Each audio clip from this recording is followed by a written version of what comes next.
స్పూనుడు సబ్జా గింజలు తీసుకుంటే, మన టేబుల్ స్పూన్ ఉంటుంది కదా, ఆ స్పూనుడు కనుక తీసుకుంటే నీళ్ళల్లో వేసేసి మనం కలుపుకుని నానాక తాగుతాం కదా ఉబ్బునప్పుడు, సబ్జా గింజలకు ఉండే గుణం ఏంటో తెలుసండి,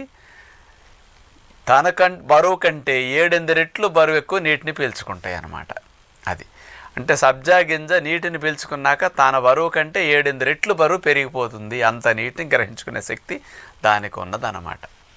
మరి సబ్జా గింజల్ని అట్లా ఒక స్పూనుడు నీళ్ళల్లో కలిపి తాగినప్పుడు మీకు ఎంత కాల్షియం వెళ్తుందో తెలుసండి? 115 మిల్లీగ్రాముల కాల్షియం వెళ్తుంది ఒక స్పూన్కి. రోజుకు 2 స్పూన్లు సబ్జా గింజలు కనుక మనం ఉదయము సాయంకాలం కనుక లోపలికి పంపామనుకోండి, 50% కాల్షియం సబ్జా గింజల ద్వారా వెళ్ళిపోయినట్టే మీకు. ఇక అంటే ఒక గ్లాసుడు పాలు ప్రొద్దుని త్రాగితే లేకపోతే పావు లీటర్ పాలు తాగితే ఎంత కాల్షియం వస్తుందో, ఒక స్పూనుడు ఉదయం, ఒక స్పూనుడు సాయంకాలం సబ్జా గింజలు అంత కాల్షియం వెళ్ళిపోతుంది అన్నమాట.